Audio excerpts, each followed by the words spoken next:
Little Oliver, who was diagnosed with the rare inherited disorder Hunter syndrome, has made major progress after receiving a first-of-its-kind gene therapy. 9 months after a transplant of genetically corrected stem cells, Oliver's body is now producing enzyme levels hundreds of times higher than normal, meaning he no longer needs the expensive weekly treatment. The family hopes the same therapy can be used for their older son, Skylar. The approach is also being seen as a new source of hope for similar genetic diseases. Hunter syndrome is a rare hereditary condition caused by a faulty gene that stops the body from producing a vital enzyme needed to keep cells healthy. The disease leads to progressive damage in the body and brain, and in the most severe cases, is described as childhood dementia. For Oliver's family, who moved from California in the US to Manchester in the youth, the diagnosis came as a devastating shock. After a difficult hospital journey, Oliver's mother, Jingru,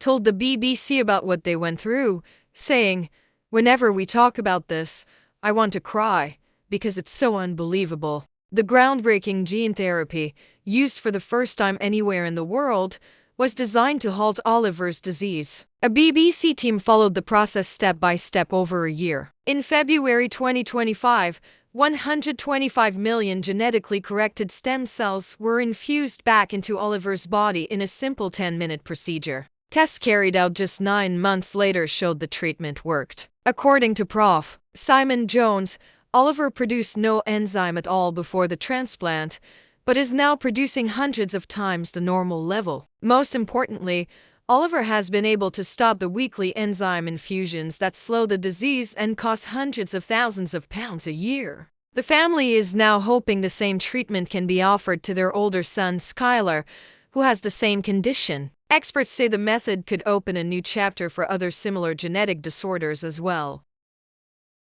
Horrific accident footage has emerged from Russia's Kursk region. A Russian military truck that lost control overturned on a bend and crushed 3 civilian vehicles coming from the opposite lane. The crash scene looked like a battlefield, with the cars reduced to twisted wreckage. The images are from Kursk, Russia. A fast-moving Russian military truck failed to make the turn and went out of control. The multi-ton vehicle skidded and flipped, toppling onto civilian cars traveling in the oncoming lane. The military truck pinned and dragged 3 passenger cars underneath it.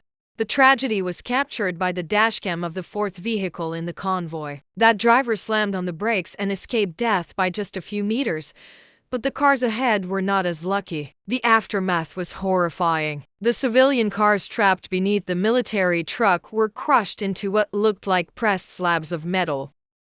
One car folded in half from the impact, while the roofs of the others collapsed down to seat level. 4 people were killed and many others were injured. This was not the first time Russian military vehicles in the area have caused civilian deaths, but this incident is recorded as the most severe in terms of its consequences.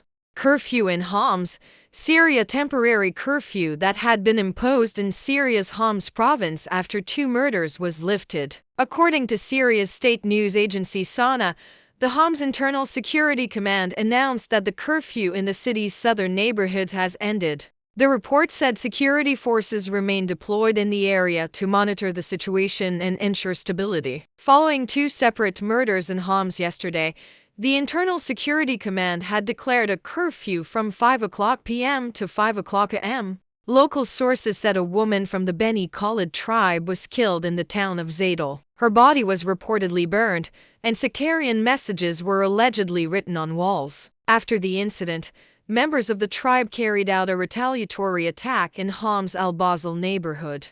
Warning from unofficial and unregulated Ionia. Of the strongest warnings yet from the United Nations on Artificial Intelligence has been issued. The UN High Commissioner for Human Rights said that unchecked AI technologies could turn into the Frankenstein monster of the modern age. Without proper safeguards and legal regulations, AI systems have the potential to become the Frankenstein monster of the modern age, UN High Commissioner for Human Rights Volker Turk warned, referring to the rapidly advancing yet difficult to regulate field of artificial intelligence. Turk acknowledged the enormous potential of the technology, but said that without strong legal frameworks, what it could become for human rights, privacy, and democracy is deeply alarming, using a stark metaphor to underline the risks.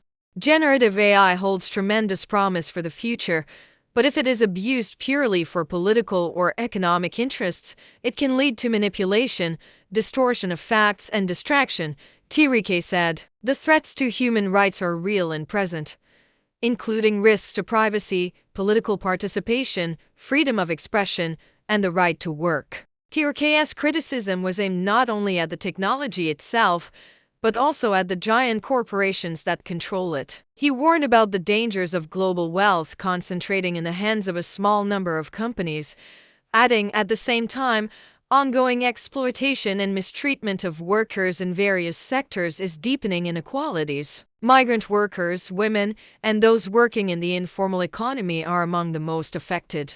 I am concerned about continued attacks on courageous human rights defenders who expose business-related abuses. These attacks are clearly and completely unacceptable. The High Commissioner ended his remarks on a grim but realistic note, acknowledging the financial and political crisis facing human rights institutions. I won't hide it from you, my office is on its knees, Tirike said. The entire human rights ecosystem is now in survival mode.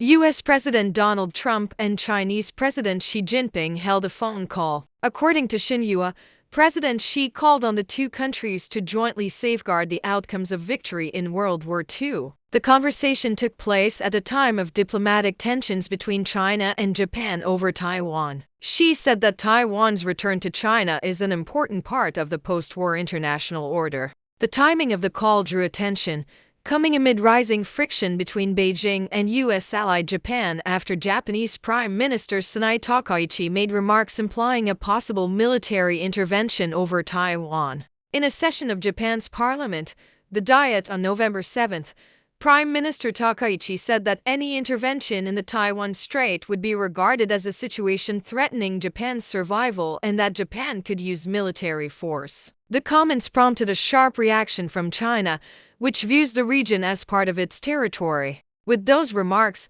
Takaichi became the first Japanese prime minister to openly state that Japan would become militarily involved if Taiwan were invaded, departing from the country's long-standing policy of strategic ambiguity on the issue. After the backlash, the Japanese prime minister said her Taiwan remarks were hypothetical and that she would avoid such comments in the future, but she refused to withdraw them. The Beijing administration summoned Japan's ambassador to China, Kenji Kanasugi, to the Chinese Foreign Ministry and delivered a formal protest note.